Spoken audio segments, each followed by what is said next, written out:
is Vivekanand Sondhi, and on behalf of the ML Sondhi Trust and ML Sondhi Institute for Asia Pacific Affairs, I welcome you to today's webinar.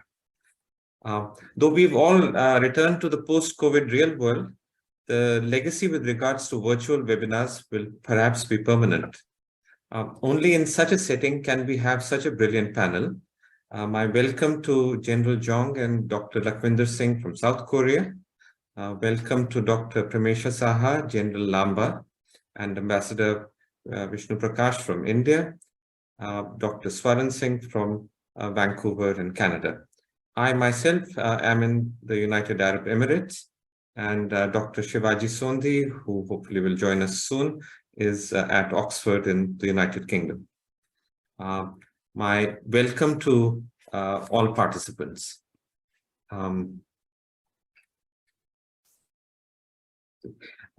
Late Professor Sondhi was an academic, diplomat, parliamentarian, but above all a charismatic intellectual and public figure in the broadest sense of the term. Professor Sondhi passed away in 2003, and for most of his active life, he had advocated recommendations, foreign policy recommendations that were at times seen as contrarian and controversial, but were accepted later, and by now, many of his recommendations have become conventional wisdom. For example, amongst the Indian foreign policy intelligentsia, Professor Sondhi was one of the first to look at the larger Asia Pacific and India's place in it. For example, long before the term Indo-Pacific came in vogue, Professor Sondhi foresaw the emergence of Indian Ocean at the center of global politics with his assertion that, and here I'm quoting from an article he wrote with Professor Ashok Kapoor in 2002, and I quote, "The new frontier and center of gravity is the Indian Ocean, which is the junction where Chinese, American, Russian, and Japanese interests converge, and they collide potentially between China and the rest in the military sphere in the coming decade," end quote. He also underscored the emergence of a democratic quad in Asia in the same article by suggesting that, in quotes, Japan, India, USA, and Australia have a convergent interest to keep the lines of military and commercial communications clear in the strategic sea lanes which extend from the Sea of Japan to the Gulf and Israel, end quote.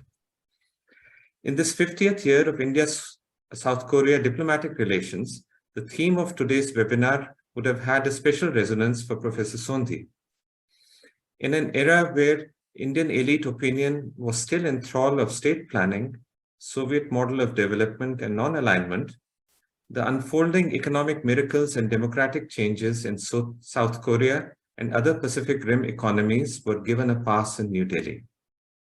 Professor Sondhi wrote extensively on South Korea, India-South Korea relations, India's role in the Korean Peninsula, himself organized and took part in many seminars on Korea, and visited Seoul several times. He had a close friendship with Ambassador and later Foreign Minister Lee Bum-suk, and had excellent relationships with various South Korean diplomats and academicians. With the end of the Cold War, India could abandon many constraining shibboleths in foreign and economic policy, and its engagement with South Korea expanded and deepened. However, Professor Sondhi had high expectations. I quote from an article he wrote in 1998. India's stake in Korea is enormous. Although our foreign policy elite spends little time or energy in articulating policies for adjusting to East Asia, elements which stabilize or destabilize the East Asian regional system directly affect the United States, Russia, China, and Japan, and should receive high level of attention from New Delhi, end quote. I await to hear from the experts regarding their assessment and expectations for the India-South Korean engagement. One housekeeping. Can I request all participants to avail of the Zoom chat box to send in their questions so that the chair and the panelists can respond to them in the Q&A session. I would now like to request Ambassador Vishnu Prakash to share his opening remarks and chair the proceedings henceforth. Thank you. Good evening. Namaste, Anyang Hashimnika, Thank you, Dr. Vivekananda Lal Sondhi. Major General Jung Hae Il, nice to see you. I know it is quite late in South Korea now. Dr. Premesha Saha, Lieutenant General Arvind Singh Lamba, Dr. Swaran Singh, good morning. You were up early at the crack of dawn. Dr. Lakhvinder Singh, my old friend from Seoul.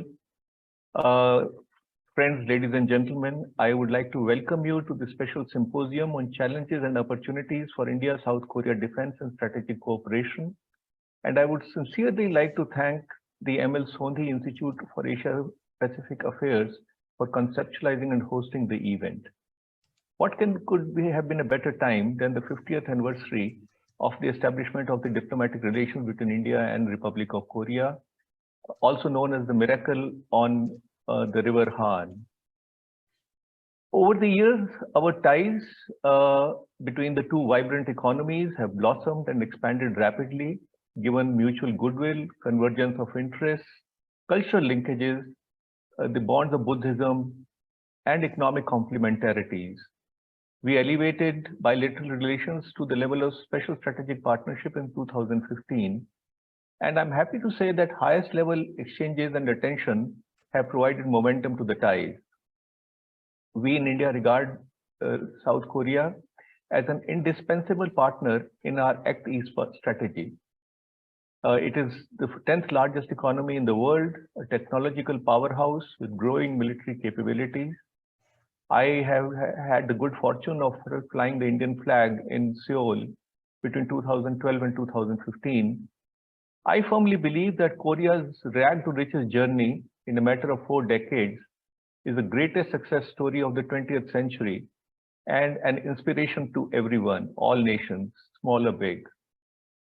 Speaking at an investment conference in October 2018 in Uttarakhand, Prime Minister Modi spoke from his heart. I quote him, he said, "I was asked what I consider an ideal model for Gujarat. Generally, one would expect replies such as, oh, it should be America or England. But I said I wanted to make Gujarat like South Korea. I said population of Gujarat and South Korea was similar. So is the length of the coast. I have studied South Korea's development journey in detail and decided that Gujarat should go in the same direction."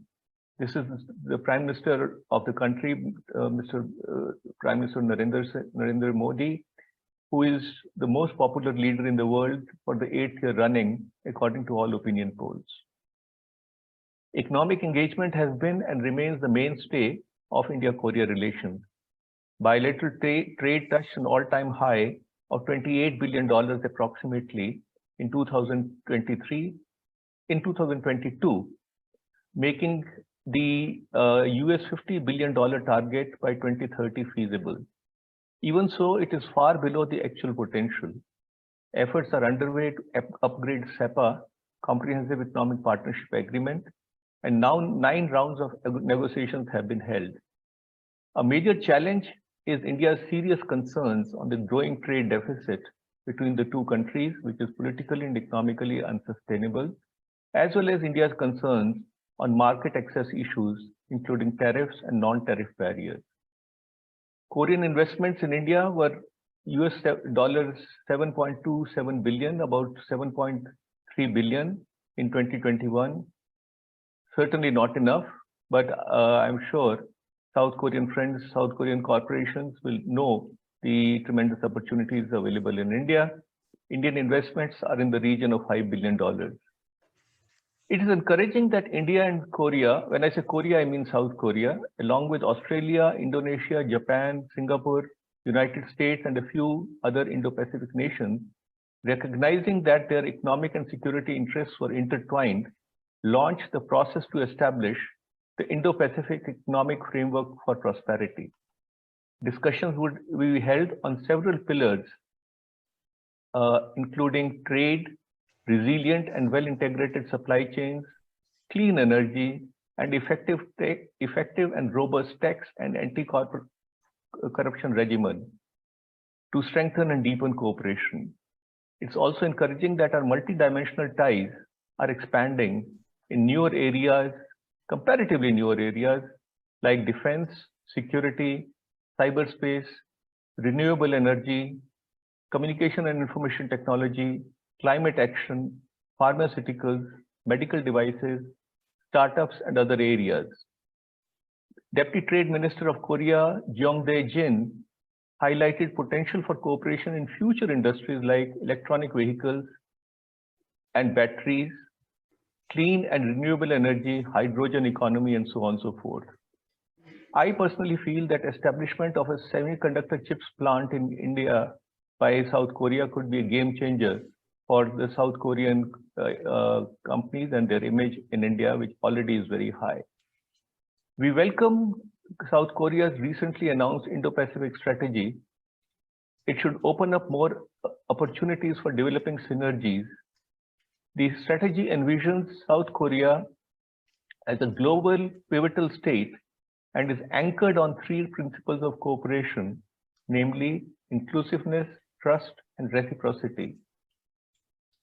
However, I must be candid, translating the policy on ground would entail considerable tightrope walking for Seoul, given its defense and strategic partnership with the US, its critical economic, tourism, and cultural engagement with China, South Korea's security and threat perception from North Korea, China, and Russia, as also uncertain ties with Japan.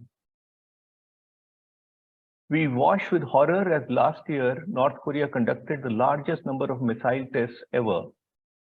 Experts believe that the next nuclear test is imminent.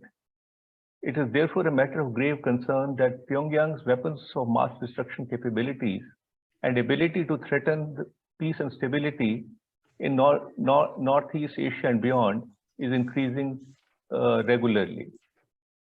India joined the US and other nations to strongly condemn North Korea's ICBM test in November 2022.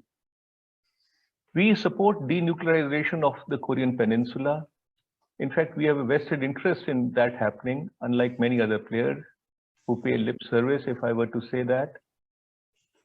Prime Minister Modi told or shared his opinion with President Moon in July 2018 by saying that proliferation linkages between Northeast Asia, read North Korea, and South Asia is a matter of grave concern for India. We are also a stakeholder in the peace process. Prime Minister Modi was referring to essentially to the unholy alliance between North Korea, Pakistan on the one hand, and North Korea, China on the other. There is ample evidence of two-way proliferation between Pakistan and North Korea. Having said that, noted that there is need to further enhance the strategic content in India-South Korea relationship. Here it is noteworthy that our defense relations are steadily expanding. Our defense ministers have been interacting annually since 2015. Several forums have been instituted for regular interaction between the sides, including the foreign policy and the security dialogue, the 2+2 dialogue at the level of secretaries and vice ministers, which is a very important dialogue, annual joint committee meeting for cooperation in defense industries and logistics between the Minister DAPA and Secretary of India every year. Defense industries cooperation is the mainstay of strategic cooperation between our countries. A roadmap for defense industries cooperation was signed between the two countries in September 2019. Korea, we know, has the requisite technology, is cost competitive, and is showing more inclination to share technology, as also considered possibilities of co-development and joint production of defense platforms. We have signed multiple agreements extending from logistic support to information exchanges pertaining to operational matters. Maritime cooperation has shown a lot of promise. Army, Navy, and Coast Guard, Army to Army relations, Navy and Coast Guard ships have been visiting each other's ports regularly and also holding joint exercises. Maritime cooperation can be advanced in areas like shipbuilding, and a bilateral MOU already exists. Also in areas like maritime realm awareness, humanitarian aid, and disaster relief, search and rescue, marine cooperation, anti-terror, prevention of marine pollution, to just name a few. In close, ladies and gentlemen, I would say that I'm very bullish on India-Korea relationship. I'm convinced that we are destined to be the closest friends and partners. Both sides need to further step up on the gas to make it happen sooner than later. I thank you for your attention. Thank you very much. With this, ladies and gentlemen, I come to the second part of the main part of the interaction. We have 5 distinguished speakers. Their bio profiles have already been outlined. I will not repeat that, so you'll bear with me. I would go in the order in which the names have been reflected in the flyer, and would request each panelist to take 10 to 12 minutes so that we have about 30 minutes thereafter for questions and answers or interaction amongst us. With this, I have great pleasure in inviting Major General Jung to share his thoughts. The floor is yours, Major General. Hi, hello everybody. I'm very nice to meet you. And thank you for inviting me to the Strategic Cooperation Dialogue between Korea and India. And I personally feel very honored. I have been working in the Korean military for 33 years and have mainly been in charge of strengthening the Korea and US alliance. While serving as the chief of the policy at the ROC US Combined Forces Command, I served as the position to ensure that the US extended deterrence capabilities can be deployed in a timely manner at the height of North Korea's nuclear threat. And also I have experience in negotiating with India on the export of air defense weapons, so-called Flying Tiger, Korean name is Biho, while serving as military assistant to the Minister of Defense in 2018. In addition, based on my experience working in various fields, such as military diplomacy and defense industry cooperation at the Ministry of National Defense and Presidential House, I would like to present areas where Korea and India should cooperate in the future. When I attended the 7th Regional Conference in India in May last year and explained the Yoon Suk-yeol government's strategy for the Indo-Pacific, many participants at the regional conference were very interested. The reason is that Korea has been perceived in its Indo-Pacific strategy because it has valued economic cooperation with China. However, as the strategic conflict between the US and China intensifies, Korea is no longer able to maintain its traditional strategy of expanding its economy with China while cooperating its security with the US.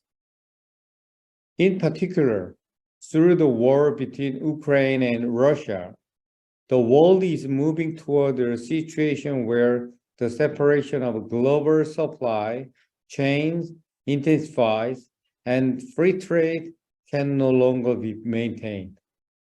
In East Asia, military tensions between the United States and China over Taiwan are escalating, and the crisis on the Korean Peninsula is also escalating due to North Korea's nuclear armament. Korea and Japan are still developing toward strengthening the Korea-US-Japan alliance while maintaining an uncomfortable feeling about the past, but they seem to have a time bomb that can reproduce the conflict between Korea and Japan at any time.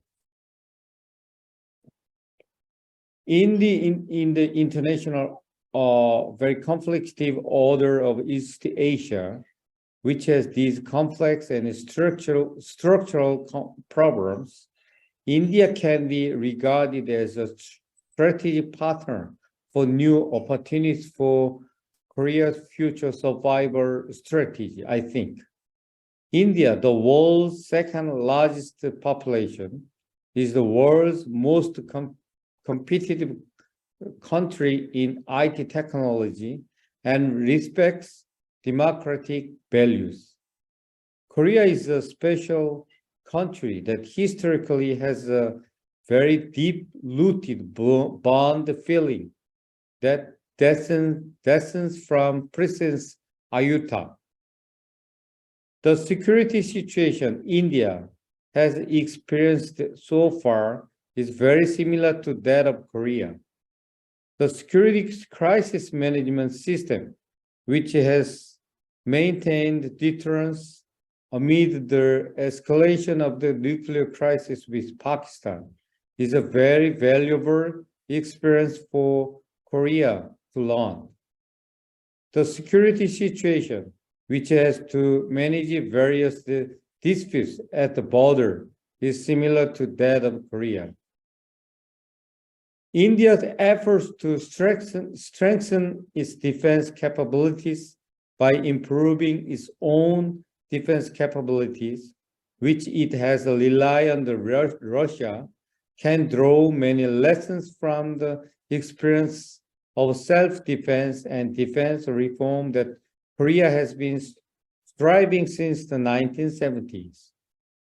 India's security situation is not only optimistic. Since Russia's invasion of Ukraine, exchanges with Russia have not been free due to international sanctions, and relations with China are also very unstable.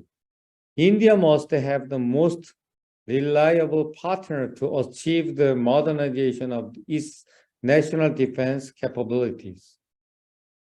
Korea has the experience of modernizing its defense capabilities by growing into the world's 10th largest economy since the Korean War in the 1950s. Currently, Korea has the technology and production capability to produce various high technology weapons, including, for example, K9 self-propelled guns, tanks, armored vehicles, Aegis destroyers, air defense weapon systems, and T-50 fighter jets. However, defense cooperation with India is now beginning at a very early stage. If the defense cooperation market between Korea and India is pioneered and mutual trust is established, I believe it will be a very developing opportunity for the national interests of both countries.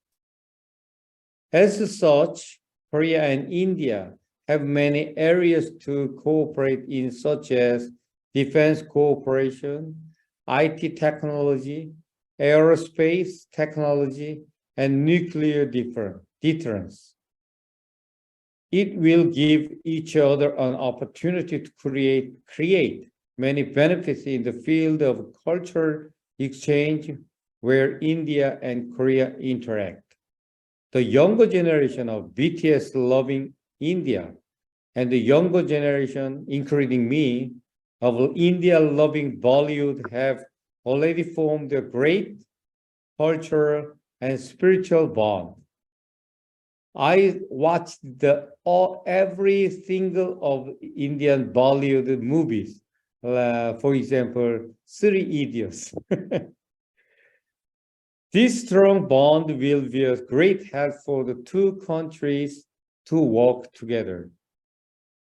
In the future, we hope that this strategic dialogue will continue to expand and develop, contributing greatly to creating opportunities for exchange and cooperation between Korea and India. But before preparing for this seminar, I have many meetings with Korean businessmen who have many deal with India. They are very confessed to me. There are so many obstacles, especially the cultural misunderstanding between Korea and India. So I think such a dialogue forum will very good ways to solve the misunderstanding between the Korean and India's business culture. Thank you very much for your attention. Major General Jung, compliments for a wonderful address. You have made some very, very pertinent points. But on a lighter note, I'm very happy to hear about your definition of youth. And I've suddenly started feeling younger also. So thank you very much. That is very, very good. But yes, you're right. I have also always wondered whose security environment is more complicated, South Korea's or India's. Both our security environments are very complicated, and we need to be vigilant constantly. And your experience in developing indigenous defense capabilities is an experience that is we can gain from. Thank you very much, sir, for your address. And now I have the pleasure of inviting Dr. Premasha Saha for her address. Premasha. Yes, thank you so much. Firstly, I want to thank the organizers for inviting me to be a part of this timely webinar. I have been asked to speak about the evolving strategic realities in the Indo-Pacific, but I would also like to touch on a little bit on Korea's recently released Indo-Pacific strategy, because I feel it has a lot in common with India's own Indo-Pacific vision and ambitions as well. To begin with, when we talk of the Indo-Pacific is essentially a maritime geography. It's essentially a geography. But most countries depict its geographical contours according to its own interests. But if we see the recently released Korea strategy on Indo-Pacific, the geography defined by Korea's Indo-Pacific is very similar to the way India defines its own Indo-Pacific geography.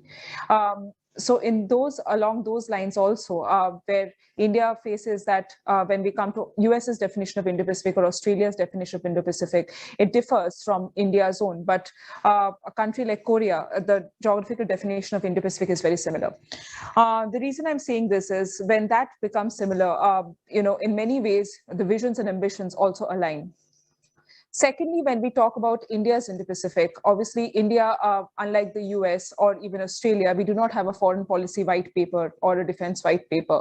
So we essentially have an Indo-Pacific vision, which was laid out by Prime Minister Modi at the 2018 Shangri-La Dialogue during his keynote speech and several other high-level visits when we analyze those statements.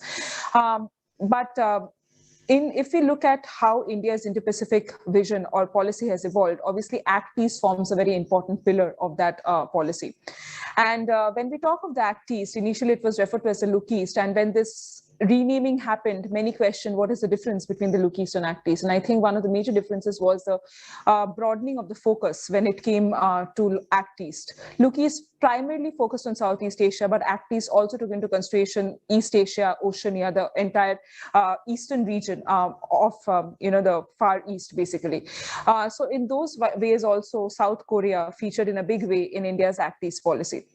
And as Ambassador Prakash has already mentioned in his opening remarks, he has laid the backdrop to the India-Korea relations very well, so I will not go into that. But if we look at how India has been championing its Indo-Pacific, how India has been going about with its own Indo-Pacific ambitions, think the fact that India is a part of so many unilateral and plurilateral partnerships goes on to say that India's main approach to the Indo-Pacific is to work with like-minded countries. And I think that is the same approach that even the Republic of Korea is trying to adopt in its own Indo-Pacific strategy, where it has been clearly mentioned that besides bilateral partnerships, also it is looking to involve in these minilateral alliances, especially the Quad. It has highlighted that they have appreciated the Quad in a big way. And even if it might be difficult, obviously, to bring in a Quad country at the moment, to bring in a country like Korea as a part of the Quad at the moment, and make it a Quad Plus. But what Quad has done over the years has coming up with various working groups. And I think it is time to involve countries like Korea and even Taiwan to some of these working groups, especially one on critical and emerging technology, climate change, health, and the very recently formed one on maritime security. Because these are the primary areas which have also been outlined in Korea's Indo-Pacific strategy as the areas they look forward to, strengthening cooperation when it comes to countries in the Indo-Pacific. India has obviously found a mention, and as the previous speaker has very rightly mentioned, has been recognized as a country with a growing population and having a lot of talent and skill when it comes to IT and space technology. So obviously, those are the areas where also a lot of cooperation can happen. Another thing with regard to the Indo-Pacific is also that obviously India is also looking to diversify its economic partnerships, its supply chain networks, especially after COVID and especially after the Galwan Valley clash. That has been one of the main approaches, and we have seen such supply chain networks coming up, for example, between India, Japan, Australia. And I think there is a prospect for those kind of initiatives broadening and also bringing in countries like Korea, which are already a part of, say, the Indo-Pacific economic framework and are keen to work with countries like India on such new initiatives as well. Besides that, I think when we look at the Indo-Pacific and India's own vision also, as Korea has mentioned in the strategy, that it is trying to evolve as a global pivotal state. And though India's Indo-Pacific strategy, I will not disagree. Obviously, when we talk of Indo-Pacific strategies, and it has a lot to do with the developing or with the underlying China threat, which is making countries come up more vociferously voice their Indo-Pacific policies and stuff. But at the same time, India has its own vision of emerging as a global player to maintain its own strategic autonomy. And I think the statements of our External Affairs Minister on many platforms where it says that India has to choose its own side, why can't India have its own side, it goes on to show that India is also aiming to emerge as a potent global player when it comes to the Indo-Pacific. And that is a similar aim and ambition even Republic of Korea has, basically to have an influence in the affairs of the Indo-Pacific, because Indo-Pacific is a region right now where most of what the dynamic or the evolution of global politics is happening. So I think both these countries want to have a voice when it comes to these global happenings in the Indo-Pacific as well. And besides that, obviously, when it comes to defense and security, things are happening. Maritime security is a very potent area of cooperation. And I think Korea can also become a part of our Indo-Pacific Oceans initiative. I think there is a lot of prospect there, especially when it comes to science and technology pillar as well. Blue economy is also one more. But in the Korean strategy, it has also been mentioned that there has to be cooperation on hard security issues like for example, the South China Sea challenge has also been brought out. Another thing I think which needs to be looked into is both these countries are looking very much to engage with Southeast Asia. Even when it comes to India's Act East policy, obviously ASEAN has been said to, ASEAN is a fulcrum of that policy. Even in the Indo-Pacific, ASEAN centrality has been stressed on repeatedly. And even, even with the previous Moon administration, the New South policy, the New Southern policy, the main focus was obviously India and Southeast Asia. To look beyond Northeast Asia, that was the aim. And I think so India and Korea can also do a lot together with countries in Southeast Asia, who, especially in the economic domain, because for Southeast Asia, Indo-Pacific is mostly looked at as an economic theater rather than a strategic one. And that is very clearly seen from the way these countries are maintaining a balance, a strategic balance when it comes to US-China Great Power competition. So that leaves an open space for countries like India, Korea, who are also really with the US-China Great Power competition to work with countries like in Southeast Asia, who are said to be caught in the middle of this Great Power competition. So a lot can be done in ASEAN as well. So there is a possibility for cooperating and working in third regions, in other regions as well. Another thing where a lot of cooperation can happen is connectivity.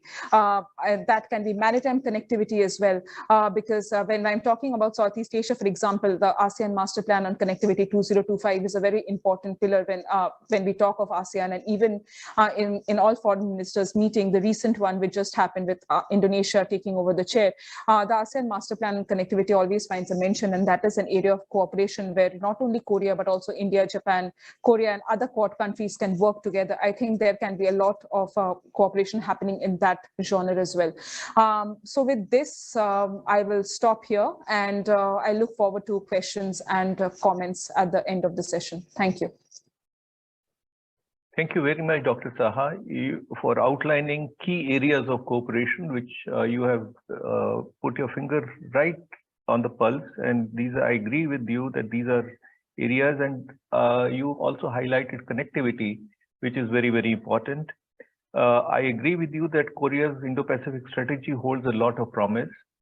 Later on, when it is possible, I would invite you to share your thoughts on how Korea can balance its ties between Japan and the US. If possible, if you or other panelists can reflect on that, that will be useful, because there is a counter pull, counter pressures, and it's not going to be easy. With that, it's my great pleasure to invite my good friend, Lieutenant General Lamba, to share his thoughts. General Lamba, the floor is yours. Thank you, Chair. At the outset, I'm grateful to my thanks to Professor Sondhi, Institute of Asia Pacific Affairs. Back again with them here. And I think we've had a series of discussions on South Korea as well. I will share my thoughts, sir, as listed out to me, that what are the threats from North Korea, threats from China in South China Seas, and therefore where do we merge? That's the three derivatives I've made for myself. And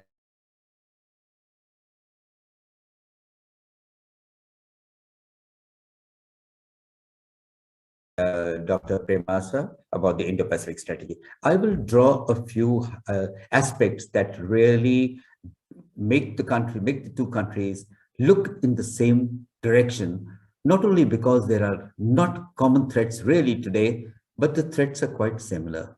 And that is where the convergence between India and South Korea, looking towards China or North Korea, could be.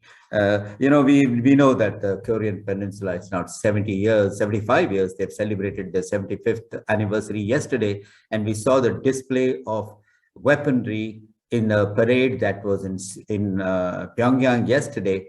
It showed the biggest missile, Hwasong-17, being displayed and watched by the leader, Kim, and his younger sister, 19-year-old or daughter, or whatever they say. So this is a peninsula, strangely, for 7 decades, has been on the edge of war always. Nothing has changed, and things have only hardened. And I think this is what makes geopolitics of this region so important and also so crisis-prone. Today, the crisis can actually lead to a nuclear war. We have a scenario already in Ukraine that's unfolding. We have something else in South China Seas, but to come to in the Korean Peninsula, it is probably at a real crisis, and because this kind of escalation has not been seen in the past. I will touch upon North Korea.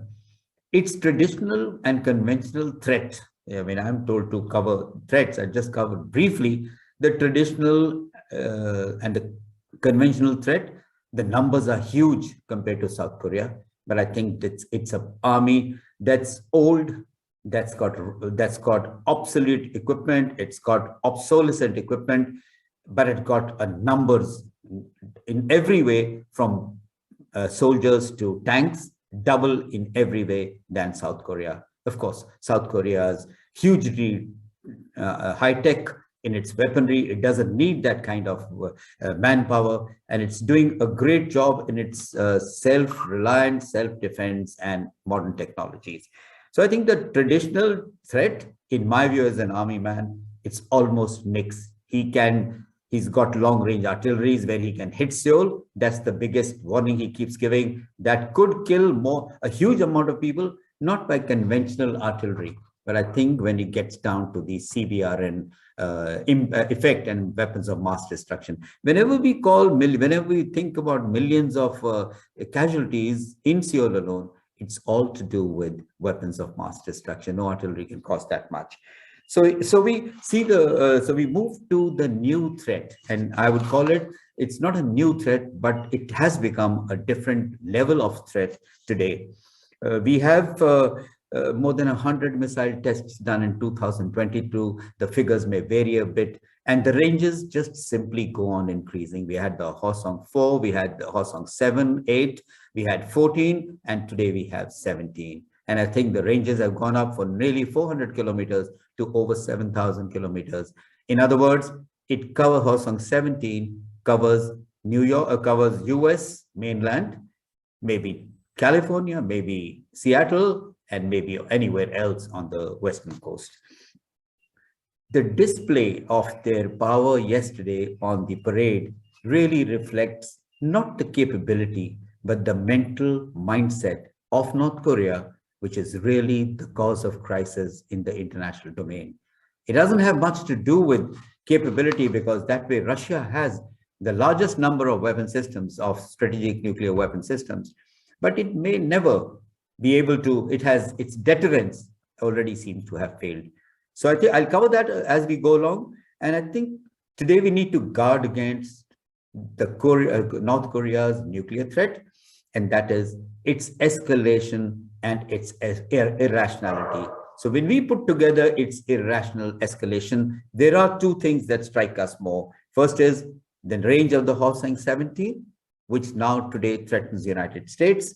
The induction of the TNWs, the tactical nuclear weapons, which are solid fuel, and which it is supposed that last month when the leader himself, Kim himself, attended, some of these short-range solid fuel missiles were also fired. And that brings in the element of tactical nuclear weapons, which means it has already identified not just targets in the long range or depth, but it is in the immediate battlefield of a tactical nature, which means it is actually threatening, is my reading, it's like threatening South Korea of destroying its major facilities on the DMZ, or astride the DMZ on its own side. Third and most important is what really makes this a crisis, like I said earlier. And I think the turn of its doctrine, and its doctrine has a few serious components. Sorry, before that, the CBRN threat is very live today, because any leader who has prompted the country to move forward on the nuclear direction, he has carried with it the CBRN, that's the chemical, biological, radiological weapons as well. And by any guess, the number of bombs of chemical and other weapons that it has could be anything from 2 to 20,000, which means it can randomly fire and create havoc in any new conflict. And coming back and to address the how do we see the North Korean new threat is the nuclear threat, and that is the doctrinal shift is something that's stark. It's the doctrinal push that he's trying to give to show to the world that this will work. And in that doctrine, the most significant perception that Kim is trying to show across is firstly that it is weapons that can not only do a war, but can win limited wars. So he really thinks that such a war can actually win him subjugation of South Korea. And second is he would also target simultaneously America, because that would beat the essence of the alliance, that will undermine the essence of the alliance, and make it that much more difficult for United States to respond instantly. And I think these are the two elements of doctrinal shift that have made it. We all know that it left the NPT way back in 1991 or 92, if I recall. But that is the serious threat. A word about China, though I'm supposed to cover China as it relates to its threats in South China Sea. I thought very important to touch upon the threats from North Korea and how China is really associated with it. North Korea is a real asset to China, a real asset in its conflict situations with United States. The Korean missile tests have brought United States in range, and that makes so much easier for the North Koreans to disturb the alliance with United States, who may not respond then. It also brings, in a way, Japan into range and threatens the entire alliance, that is the US, South Korea, and Japan. And finally, I also think that the recent firings could have tested the efficiency of the THAAD system that's deployed in South Korea. And for China, these are 4 domains that really give the substance to North Korea. In my view, China is the sole ally, and any opportunity that North Korea presents to United States is golden in perceptions of China.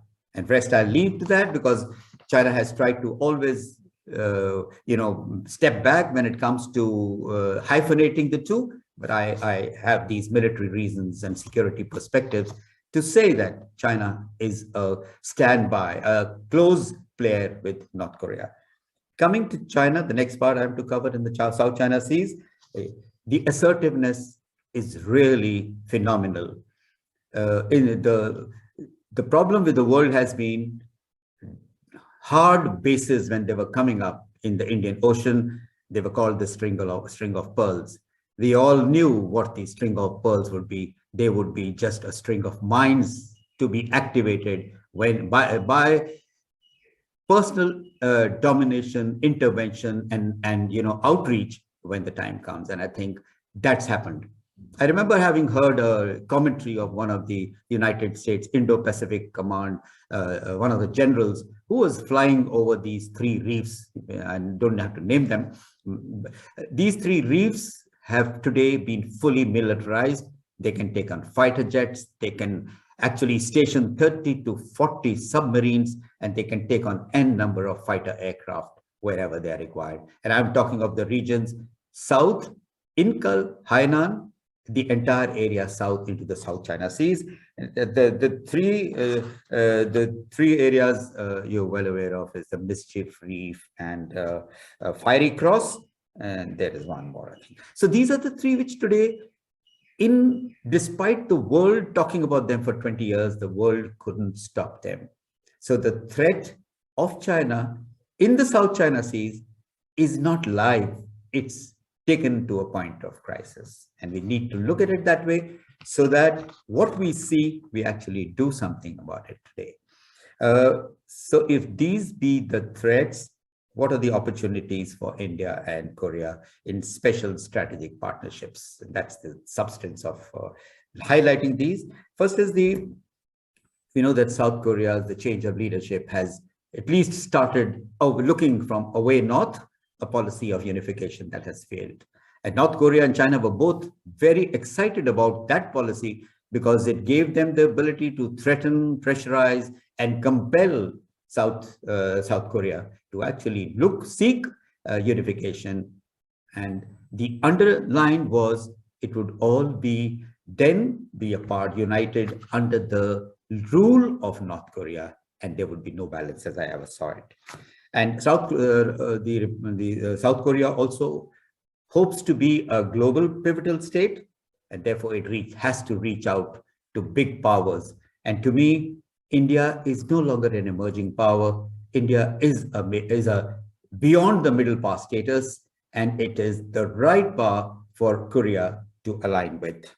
Third, the strategy that while both countries look for growth, it's time that in the domains of Indo-Pacific, a region that, as Dr. Vivekanand highlighted, was thought about Professor Sondhi long back, well before it ever came. I think this is the real opportunity for India and Korea to make Indo-Pacific impacted by an alignment that could actually stand a good bulwark against the rise of China. Some of these things I mentioned, bulwark would mean an endeavor to stop them from moving further south or threatening or by a situation that nobody else can respond to. So I think these are the two major things in security perspectives. Ambassador Vishnu Prakash had rightly mentioned that the defense minister has virtually been visiting South Korea every year. A lot has happened. I'm aware of all that has gone through, but I do see in security two elements happening. The high technology of South Korea is phenomenal. One can count from aircraft to submarines, guns, tanks, a little flavor of which we have with us is K9. And K9, and if you go ahead to read about the K9 advanced weapon systems, I think they are a next level completely. We also see in the Indo-Pacific is highlighted the contextualized by Premasha. I think in the Indo-Pacific, it's as much got to be a military cooperation as well. South Korea till recently did have that inhibition, and it was shy of looking at India, but away from China. And these two cannot happen any longer. Whether it's economic or military, I think both have to look at each other towards the same direction, towards the same inspiration, if they have to address the Chinese threat. Finally, we are aware advanced weapon systems, more of them I don't need to mention. Technology transfers is going to be something that will put both the countries. We have Atmanirbharta now, self-reliance, where the new policy is one of excluding technologies and equipment that will not be imported from abroad. So I think that policy has been a big change with this government. It's one of exclusion to say, barring n number of systems every year as the development takes place.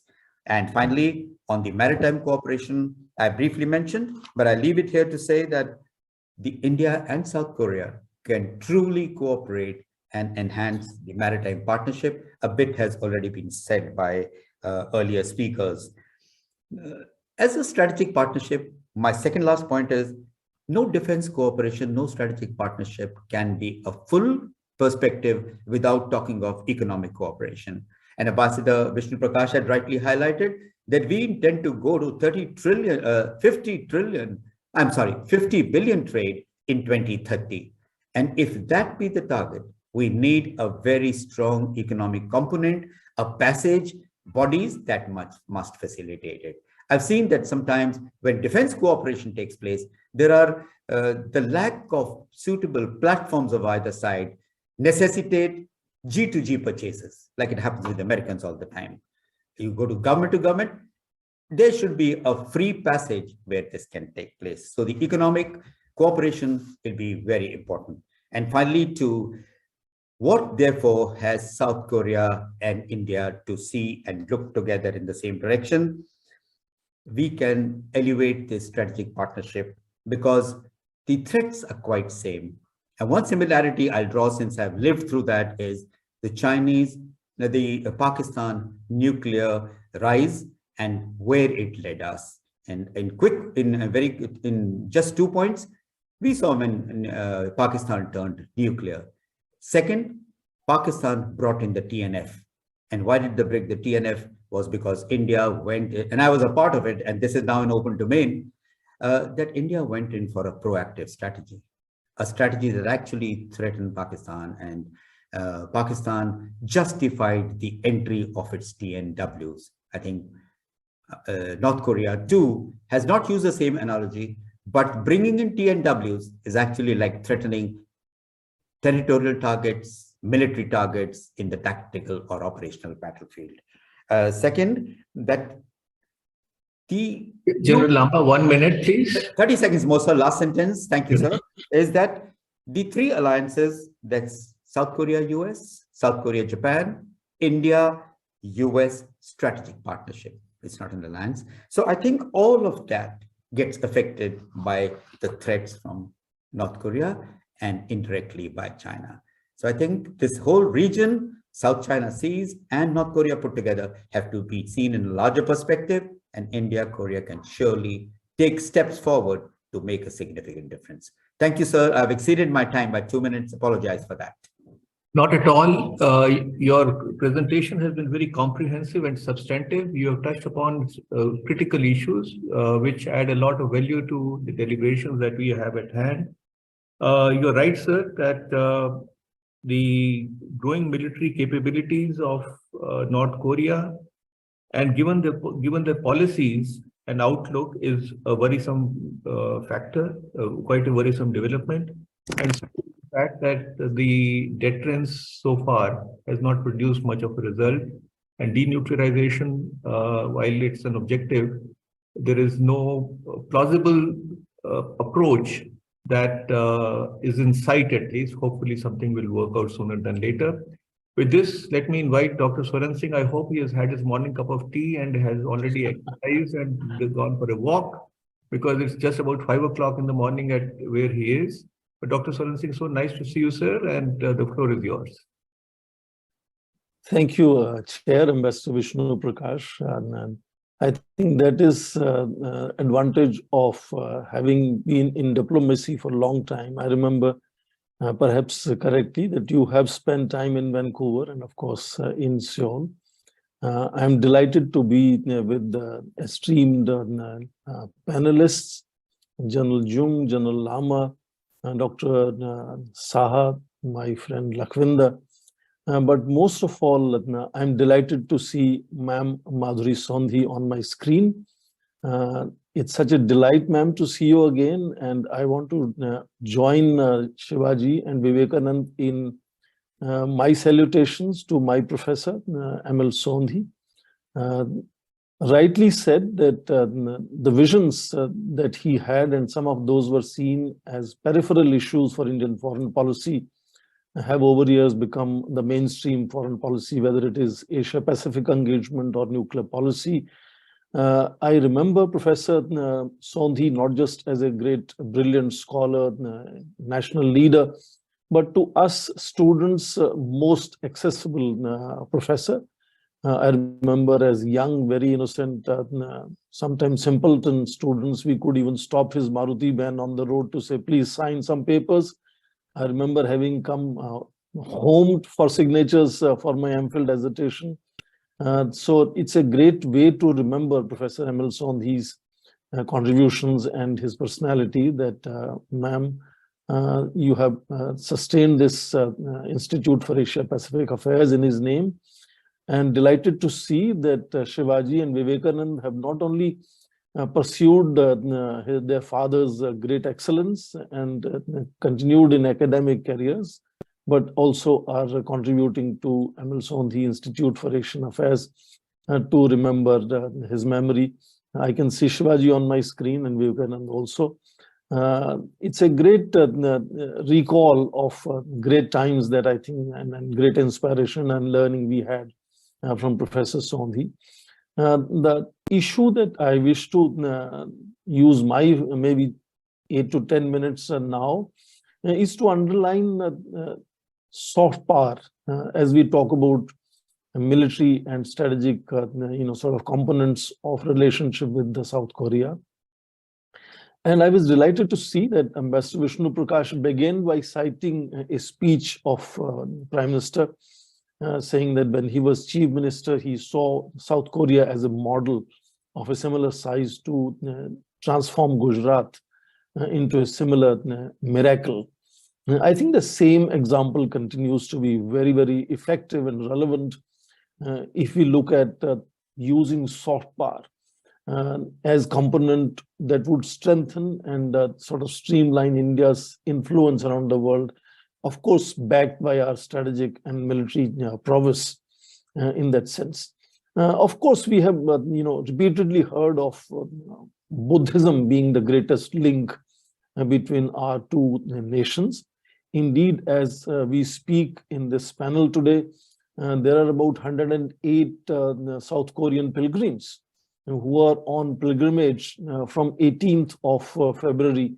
And I think they'll continue till about 23rd of March on a 43-day walking tour of 1,100 kilometers on what we call the Buddhist circuit, and experiencing and sort of receiving teachings on Buddhism and Buddha from his birth to his parinirvana. And that itself is an example of the connect of 108 Korean pilgrims being on the walk as we speak now.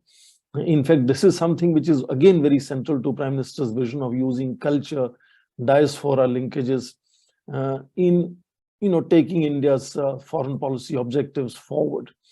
So when it comes to India and South Korea, there are enormous advantage that we have. Talking about almost the first century BC being the beginning of the link. You would remember the 13th century book called Samguk Yusa that outlines that whole story of Princess of Ayodhya, Suriratna, marrying King Kim Suno. And then, of course, onwards, the other books by Hong Chiao that talk about vivid accounts of culture, politics, life in India. The book is called Pilgrimage of Five Kingdoms in India. And all the way to the independence and onwards, the recognition that India extended in 1962 and full diplomatic relations in 1973. India's cultural centers being set up, the busts of Tagore and Gandhi being installed there, India's cultural festivals of Sarang being organized. These are kind of usual things. But I think what I want to underline here is the kind of, we keep mentioning, the miracle that South Korea, which Ambassador Vishnu Prakash alluded to in the very beginning. And in that sense, how is that miracle relevant for India? Miracle of Korea in that sense begins from roughly around early 1990s when India's opening up and liberalization also begins. And then, of course, it becomes the kind of powerhouse in exporting steel, shipbuilding, automobiles, cell phones. We have all of these companies around the world that, whichever part of the world you travel, you find these Korean companies and their products being available. But that Korean wave, which is also sometimes called Hallyu, has resulted in what Korean Foundation in its study of 2019 says, having about 90 million fans of Korea. Hallyu fans have reached about almost 100 million now around the world. And that, I think, is what is important for India to keep in mind, that the economic miracle has been followed by the cultural miracle, and that soft power that South Korea has kind of heralded over a period of time is amazing. I mean, in fact, I have even a personal story of a friend's daughter having gone to Seoul now, and she's learning drums. That kind of enormous influence that Korea now is wielding, whether it is in terms of its pop culture groups, BTS or Blackpink or Shiny, Twice, Expo, Text, and Hyphen, or K-dramas, for example, on television, It's Okay Not to Be Okay, or Crash Landing on You, and so on. So in that sense, whether it is music or dance or drama, food, movies, fashion, cosmetics, they all have now become very powerful tool and engine of growth. In fact, continuing that economic miracle, accelerating that speed fast forward is something that has happened very, very interestingly in Korea in last about decade or so. How that miracle of both economic miracle, which India also is pursuing now, but the cultural miracle of the enormous soft power that Korea now reflects can be also a lesson for India now, Narendra Modi being the Prime Minister, to replicate the same lesson again in India.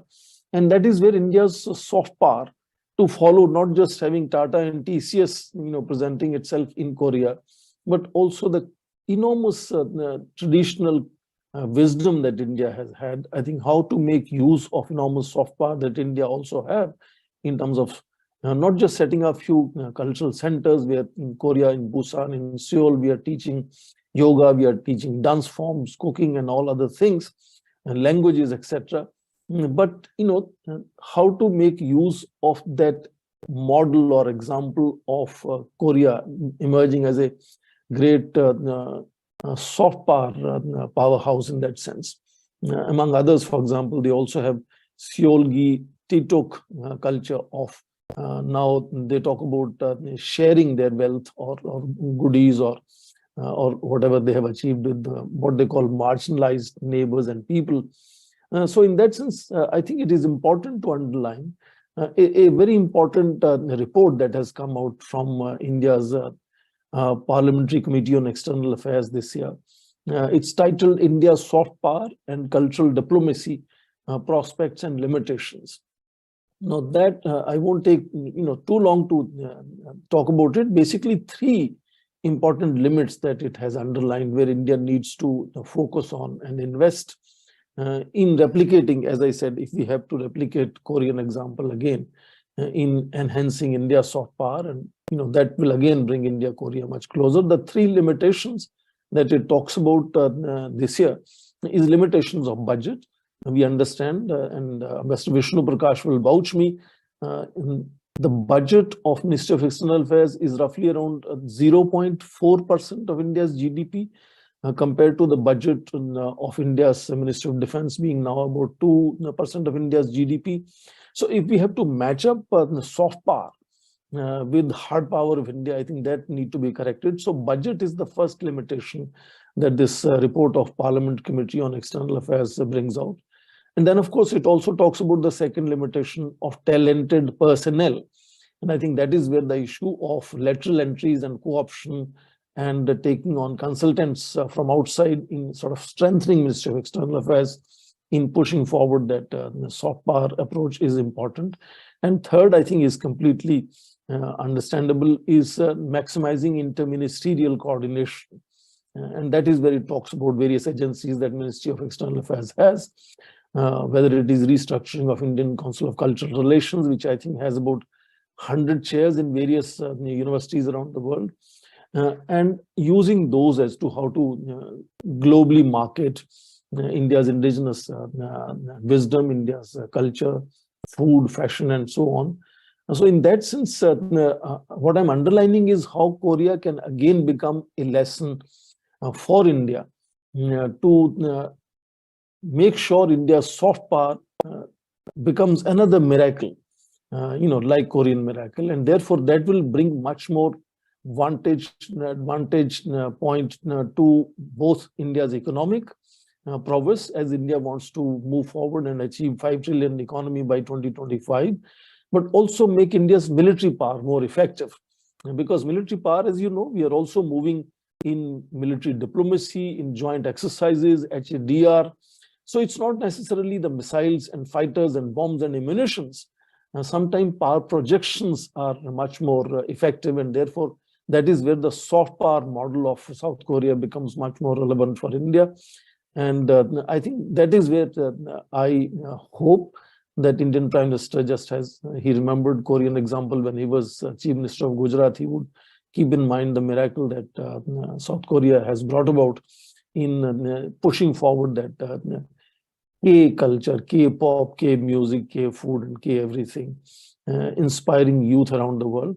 And I think, therefore, there are lessons for India to learn from South Korea in pushing forward the soft power and using soft power to sort of make its economic incentivization or military prowess much more effective in achieving greater influence around the world.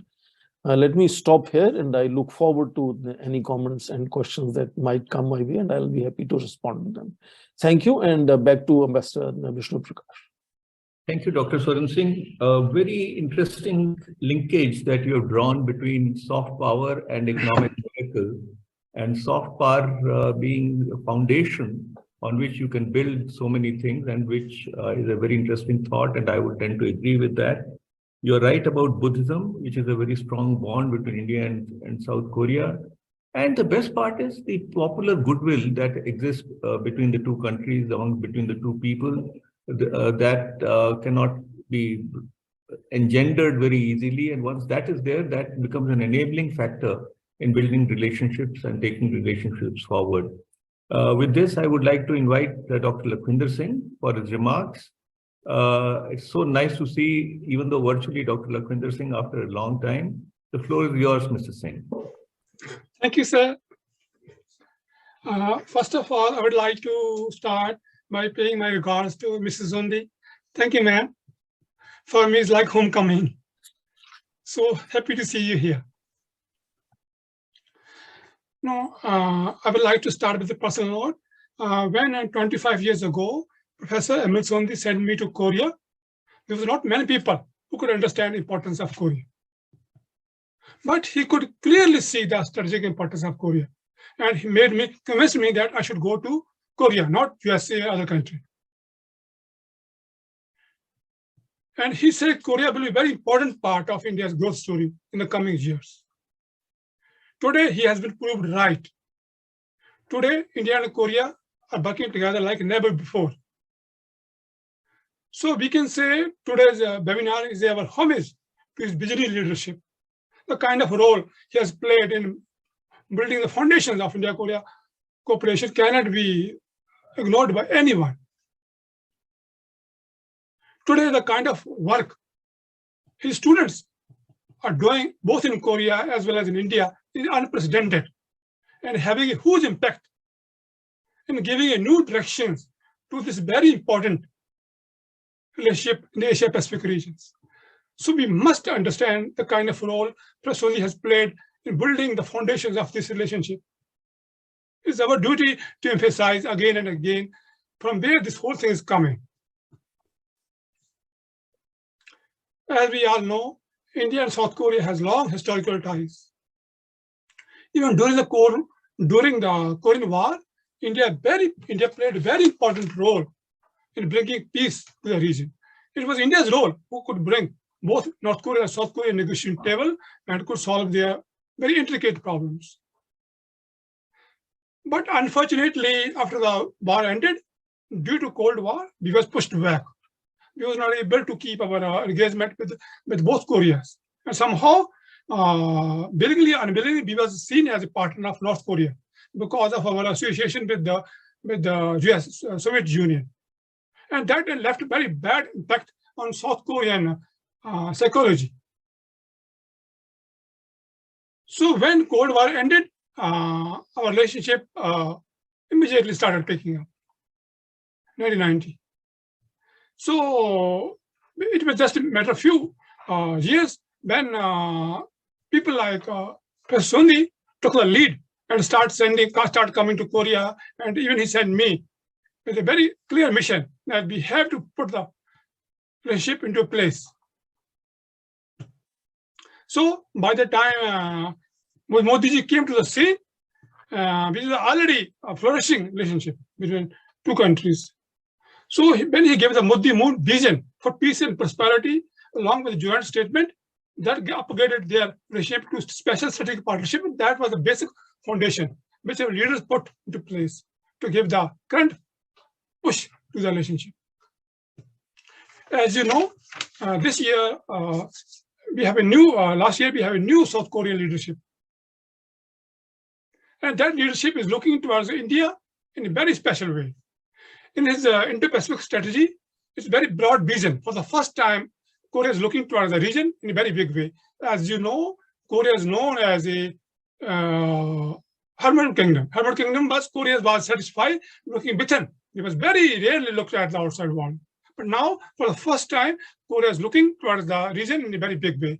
And India occupies a very special place in this new strategy. So possibility of cooperation is limitless.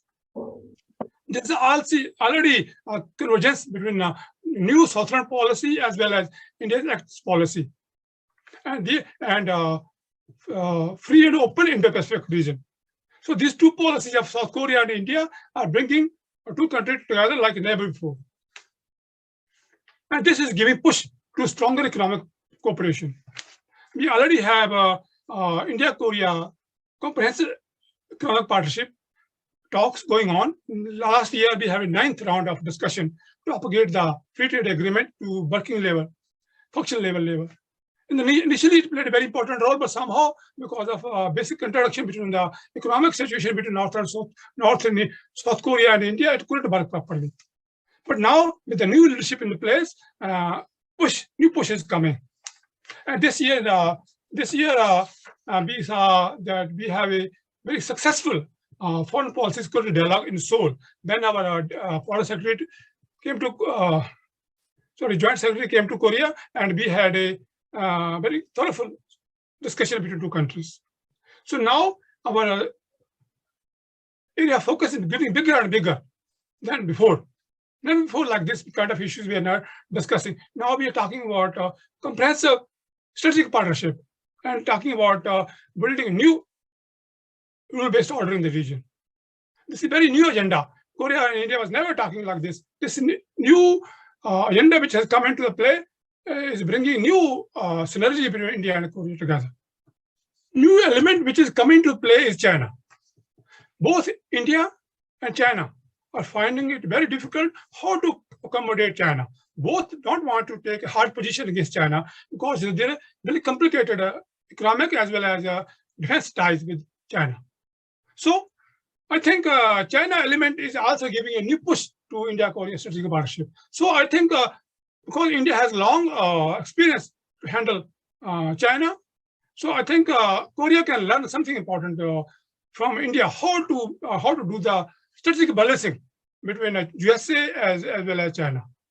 For South Korea is new thing to do the strategic balance. It was already heavily tilted towards USA, but now because of a new emerging balance of power in the region, South Korea is finding it more and more difficult to accommodate China's interest in the region. I think India could be a very important role in helping South Korea to teach to how to accommodate China's interest. So India's strategic balancing policy could be a very important role for South Korea. This is important lesson which South Korea can learn from.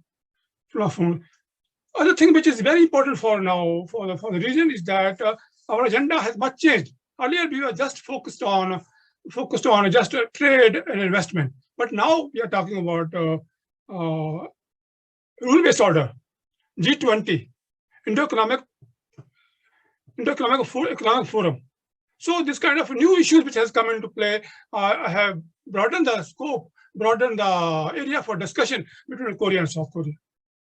I think for that we need a new, as General Amba said, we need a new body, new platform to engage South Korea. So far, somehow we have not able to accommodate our strategic interest, growing strategic interest in the region. But time has come when we should create new platforms, new bodies which can have broaden the discussion and broadly engage with South Koreans. 10 years ago, we had a what we call Indian Chamber of Commerce. But somehow its agenda, its mandate is very narrow. It just focus on trade and investment. But I think time has come when we should broaden our platform, to broaden our body, so that we can engage with South Koreans in a much bigger platform. So that new issues, new areas which are emerging between South Korea and India can be comprehensively addressed. I strongly believe that time has come when we should engage North Korea on a much bigger scale than we are doing so far. For that, we need a comprehensive intellectual support from our Indian strategic thinkers. So we have to create a new body which can give push. As you know, Koreans have created a very big platform in India. So they are operating in a very big way. But so far, our engagement with South Korea is much lower scale. But I think to balance our engagement, we have to create something like this. Another important point which we have to do that, we have to help South Korea to play a bigger role in Quad. As you know, Korea has been trying to enter Quad dialogues. So far, it was not successful. But I think India can help Korea to play a bigger role in Quad. And that is also very important platform in which South Korea and India can work together in creating a rule-based regional order in the region. Dr. Singh, so far, as far as the strategic defense cooperation is concerned. 1 minute, please. Yes, sir. As far as defense cooperation is concerned, so far, our focus has been mainly what we call defense industry cooperation. But somehow we have ignored our defense alignment. that has been ignored or that has been paid less attention than in defense industry cooperation. But I think most important is that we have a balanced approach. Both defense alignment and defense industry cooperation go side by side. So we should create more training, more education, more doctrine level alignment between two countries. That is very important. So far, we have not paid much attention to that. Another important area is that for South Korea, peace on Korean Peninsula is very important. During the Korean War, we played a very important role. But so now, currently, our peace building efforts on Korean Peninsula is almost nothing. I think time has come again when we should play a more active role in peace building on Korean Peninsula. Thank you very much. Thank you, Dr. Singh, for highlighting some of the very important aspects of India-Korea relationship and focusing on the broadening cooperation in newer areas, which is very important, especially the defense and security cooperation, and also bringing in the China factor, which certainly plays a role in shaping the outlook of both India and South Korea to an extent. Thank you, colleagues. Thank you, friends, for very comprehensive, very substantive presentations. We have now about 30 minutes in which we can go over, the question. If we have, then we will address some questions that may be there. But may I raise 3 issues on which I would solicit your inputs and request you your thoughts on these or any other aspect over for 2 or 3 minutes each.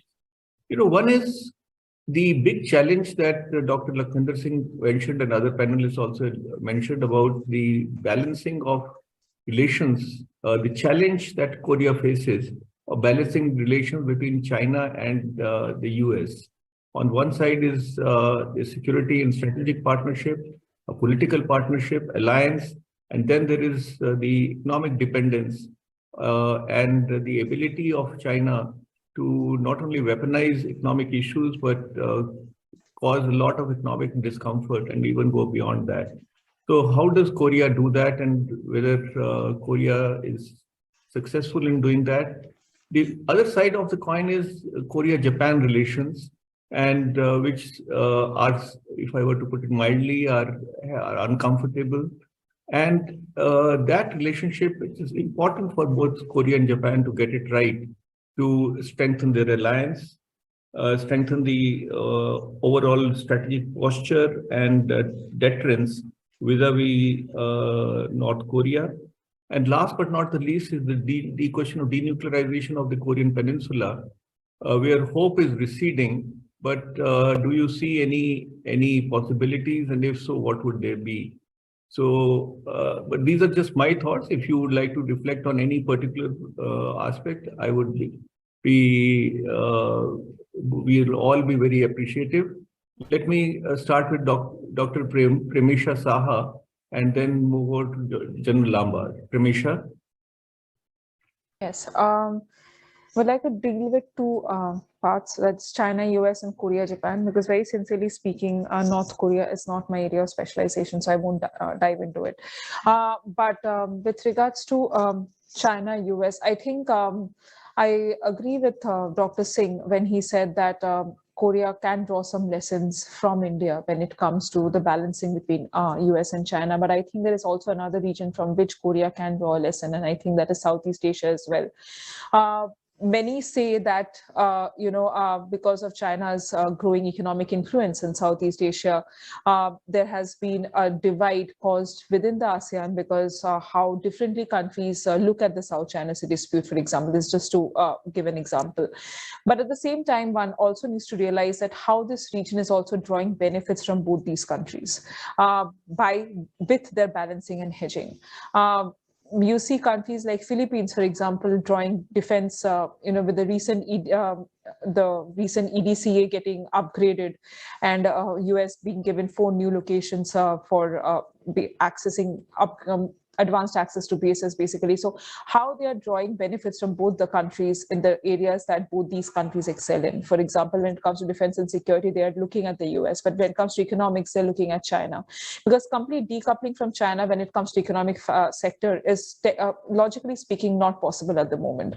Though we are talking about alternative supply chain networks, but I think most countries realize, and even if we see India, for example, no matter what, it has been highlighted in repeated platforms that the China-India relations have soured, and there has been a breach of trust. But when you look at the trade figures, not much has changed. I mean, the trade between the two countries is only growing. So when it comes to complete economic decoupling, I think that would take time. So I think there is that need of balancing. And if you look at the recent document as well, there has been mention of US much more than China when it comes to recent Korea Indo-Pacific vision, because I think even when the president was talking about it, and they very clearly mentioned that we would be following the steps of the US, but nowhere was it mentioned that Korea would be completely moving away from its economic partnership with China.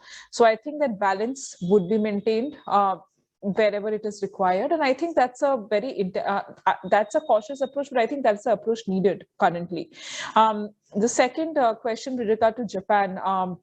Yes, it's true that Korea-Japan relations have had its share of ups and downs, and in the recent strategy, when they have tailored areas of cooperation with countries, even with what they can cooperate with countries like Canada, for example, on climate change, even what they can do with countries like Australia, with Africa. When it comes to Japan, they've clearly mentioned that when it comes to the North Korea issue, we have to talk to Japan as well. We have to keep the Korea, Japan, South Korea, Japan, US alliance intact as well. So there will be attempts to, work with Japan when, wherever it is needed. So I think that realization is there, and also from the Japanese, and I think that realization is there that there is a need now to move beyond the differences if they have to deal with the other challenge that they face with regards to Japan when it comes to East China Sea and with regard to Korea in the North Korea issue. So in those regards, I think Japan and Korea have to move beyond the differences. And I think they're doing that. Both countries are a part of the IPEF as well, though it is in a very nascent stage. But again, it's one step where they are looking to work together in an economic framework of the Indo-Pacific. So there are ways, and I think in that US will also play a role when it comes to the Korea-Japan relations getting smoother, let me put it that way. I think US will also have a role to play in that, because will be in US's interest also that these two countries maintain good relations at the same time in East Asia and the broader Indo-Pacific. So I'll stop there. Thank you. General Lamba.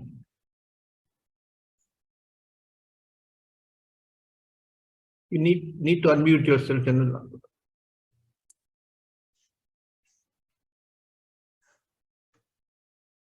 Lamba. A number of issues you've highlighted, you flagged, sir, and I'll try and put that maze of things together in the best way I can. And the first one you said, sir, is about Korea and Japan coming together and what prospects there are really to stand up to China together. Very important question. Second is about the South China Seas and how things happen is what Premasha mentioned. And third is about denuclearization of the Korean Peninsula. With the challenge of China that's really taken acute dimensions today, I think Japan and South Korea have really little leeway left but to come together. If Russia and China today can together look at US and the world, it's the circumstances that have put them together. The kind of conflicts till 5 years back convinced us that this kind of a coordination or alignment may not be easily possible, but it's come faster than ever expected. And I think the dynamics of Ukraine and the US rise back into by its pivots into South China Seas and East Asia making a difference. So South Korea and Japan, sir, they have to look at they have to review, they have to get past the past, and they have to look at it. It's a question of the leaders truly stepping out of what was really a period of Holocaust, and I've seen what is there in the DMZ and memories that really shake you up. I've read so much about what happened that I think only the leaders and the people can put it together in perspective of the past and not to threaten, because the day it happens, I see a phenomenal exponential cooperation between the two nations that would put a big challenge to China. Second one, Premasha just brought out, there are those regions of ASEAN which look differently, and because of the economic tie-ups with China and the economic and the military tie-ups with the United States. But I think that's a challenge that people like that India has been through. Nobody more than us in the military have actually experienced the direct impact of economics versus military.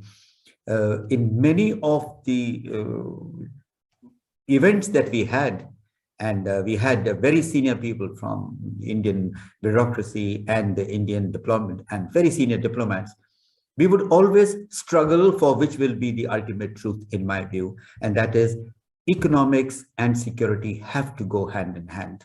We cannot allow $80 billion trade with China and say that's 10 billion is what we give and 70 is what comes in. And there are 70 years of a disparity in inability, total, not inability, I think it's their denial to fix the line that we would want. So one day security has to counterbalance economics. Oh, we withdraw, we keep back, and we make sure that no matter what, and Atmanirbharta is a glorious example of saying how we can do it, offset not only our imports, but hugely go on to exports. So I would say that there are, and for Indo-Pacific, if I relate it very specifically, Indo-Pacific is a challenge because the supply chains that have shifted with industry moving out of China, we need to secure the supply chain areas in the Indo-Pacific. Till that is done, one cannot hope to allow the industry, the military industry, the civil industry, and so on, to operate in a free passage with all the threats that China poses today. 1 minute. Yes, sir. 1 1 minute, sir. Denuclearization and denuclearization of North Korea. The way it has gone, it is actually said a lot. The last doctrine, it has banned discussion, it has banned reversal of this thought process, and its doctrine is virtually proactive, sir. So I think having reached that far, denuclearization to me personally looks virtually not in the foreseeable future. Thank you, sir. Thank you. Thank you very much, Dr. Swaran Singh. Thank you, sir. I think the China factor, I was intentionally not bringing it up in my initial remarks, but you raised this issue, and this is very interesting. Because in some sense, the way China factor was understood in South Korea has changed over a period of time. But interesting it is that it has also changed in case of other major stakeholders in the region, Japan and India. So, you know, until Moon Jae-in period, there was much focus on balanced foreign policy. And there is an apparent tilt since then. I think Yoon administration is far more inclined to align closely with the United States in taking a kind of a stern and affirmative kind of stance, which comes much closer to United States stance on China, and mending ways with the new Kishida administration in Japan compared to Shinzo Abe's period. And likewise, India, you know, clearly given the tensions on the border, India has kind of also moved closer to United States. So Japan, South Korea, India together, I think in that sense are moving closer to the line that Biden administration usually takes on China. It is not the same as Mike Pompeo's line, but it is still very assertive American line on describing China as a systemic challenge. The second element which makes it more interesting is both South Korea and India, while, you know, having that kind of inclination, or shall we say tilt, in their approach to China factor, and by extension maybe even to North Korea, both continue to be deeply intertwined, entrenched, shall we say even dependent. on their economic engagement with China.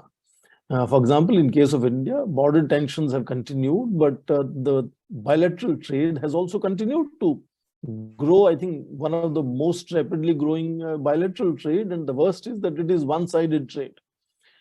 For last year, I think we have jumped now to 125. 30 seconds. The Chinese exports have reached now last year $118 billion.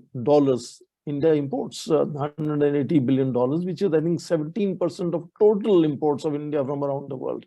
So both South Korea and China and India, as they wish to sort of try to recalibrate their China policy, continue to be deeply dependent, whether it is APIs for making India pharmacy of the world, etc. But let me stop here. So there are convergences which I want to underline when it comes to either North Korea or China. Thank you. The fact remains, you alluded to that, the fact remains that the Korean polity is equally divided between the liberals and the conservatives. And so every 5 years there is a change, and depending on who is in the blue house, the conservatives or the liberals, there is obviously a tweaking of the policy orientation. So that has been the case for the last 3-4 decades that we have been seeing. Dr. Lakhvinder Singh. Thank you, sir. I think the most important factor in India-Korea relationship is China. And this is very delicate. It can break the relationship as well as break the relationship. You know, if we push too hard against China, South Korea may walk away. If South Korea push too hard against China, may walk away. So there's a limit to which we can push or become friends with China. So this is a very delicate relationship. Very delicately, and we need to properly understand to what extent we can come together and facing China together, and to what extent we can take a position together against China, and at the same time, to what extent we cannot touch China. So I think this is very important relationship which should be properly understood, properly studied before we take a decision on working together on China. This is very delicate, both for Korea as well as for South India. So this is must be taken very seriously, because too much stake is at stake now, and we have to adopt. When we make a call for strategic partnership, the South Korea defense cooperation with China, Chinese are immediately taking, they are aligning, they are joining hands against us. So it has very negative overtones for China. So we have to make sure that when we are developing our defense cooperation, defense industry cooperation, the Chinese are not deeply become suspicious. Because they are always looking, at us that something is cooking between South Korea and India. To what extent we can play this has a very important role. So that's the critical point I want to today emphasize, that some of our agreements, some of our declarations are very lofty, but their substance is very low.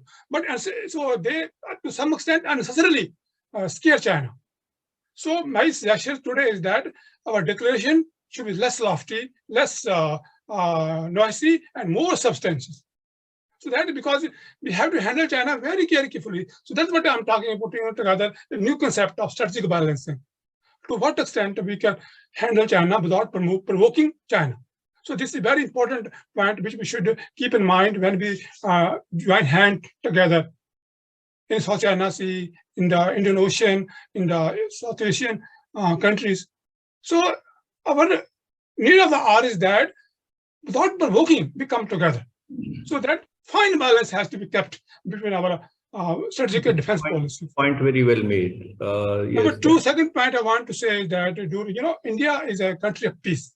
So now this is our moral obligation to some extent. I feel that during the Korean War, we played a very important role in bringing two Korea together to stop hostility. Now, India, South Korea, and North Korea are coming towards nuclear clash. So, but what extent we are playing a role in peace building on Korean Peninsula is very less. I think Korean to some extent expect us to because we have very good relationship with North Korea also. To some extent, we can lower the temperature between South Korea and North Korea. So, to some extent, so far our peace building effort in Korean Peninsula is very, very low. But to some extent, I feel time has come when India should become more and more active on Korean Peninsula and building peace. Thank you very much. Thank you very much. Very important points made. I would now invite the participants if there are any questions. The floor is open to questions. Yes, Mr. Sarabjit Parmar, your question, please. Kindly introduce yourself, and if your question, you can briefly pose your question. Okay. Yeah, thank you. I'm unmuted. Ambassador, I'm Captain Parmar. I'm a senior fellow of the National Maritime Foundation, and good evening to old friends. And Swaran, it's time for a sundowner here, but you'll have to do with coffee wherever you are. And my thanks to Professor Lakhvinder Singh for extending an invite, and to the MLSO, the association. And General Ambassador, good evening. It's been a long time. Pramesha, nice to see you. I'll cut to the chase. I have a couple of observations, and I think I'd like to welcome comments from the panelists and anybody else here. First is the issue of South Korea calling itself a pivotal state. And I've analyzed the South Korean Indo-Pacific strategy. It's available on our website. If we go by the Hague Center of Security Studies definition of a pivotal state, that it's one that possesses military, economic, or ideational strategic assets, and it positions South Korea as a pivot state with economic strategic goods. And I go back to what Pramesha said, that a relationship with China based on economics. So if being a global pivotal state is going to be one of the main points or pillars of South Korea's Indo-Pacific strategy, then it may find it difficult to break loose from the economic tight hold China has on many nations, even though the strategy lays out a roadmap of economic engagement with many nations across the number of regions it has put in its strategy, starting from North Pacific. That's one point. Second is Russia. Now, there is no mention of Russia. Now, why I mentioned Russia is last year, Russia came out with its maritime doctrine, and it spoke about engaging Asia. There is no mention of China in the doctrine, but the approach to the Pacific and Asia is very clearly a repetition of the Cold War era, where Russia was looking for warm water ports. And given the close bonhomie growing between Russia and China, and of course, South Korea airspace has been violated by both Russian and aircraft operating together over a period of time, which China calls as the annual plan. And of course, Russia stated that it was done because of the North Korea's missile firing, and to observe that. But the point here is that what stops China from opening its port of Dalian, which is in the North Theater Command and which faces the Korean Peninsula, because Dalian, if I remember, is an ice-free port throughout the year. And that is a certain absence in all the Indo-Pacific strategies that have come out so far, the absence of Russia. Do remember Vladimir Putin has spoken about the pivot to Asia in 2012. It's not worked out. Ukraine has happened. Before that, Crimea was there. But I think then there needs to be a lookout on Russia. Yeah. Last point, sir, and one is on Japan. Now, South Korea-Japan relations have been quite rocky since after the Cold War. And I do understand there is a section in South Korea that is a little wary of Japan. And if we look at the 5-nation trip that the Japanese Prime Minister carried out in January, seeking rearming of Japan, lifting of exports, I think there may be a little bit more that needs to be done to soften South Korea-Japan relations, especially in the light of the relations that exist and the overall alliance background that the US would have to balance between South Korea and Japan. I'll stop here. I'll welcome comments from the panelists and participants. Thank you so much, sir. Thank you very much. Any other question, comment?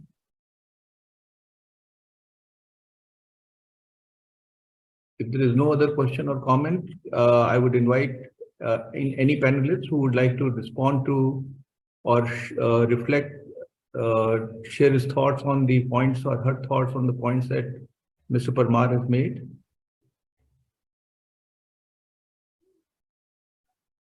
All right. Well, with this, let us then bring this symposium to a close. Before I hand over to Mr. Shivaji Sondhi, I would like to sincerely thank all panelists for the wonderful perspectives that they provided. And it's a pleasure to have interacted with all of you. Thank you very much. Over to Shivaji. Thank you, Ambassador Prakash. So let me start by thanking you for joining today and presiding over the entire discussion with the tact one expects from seasoned diplomats, as well as attention to the clock.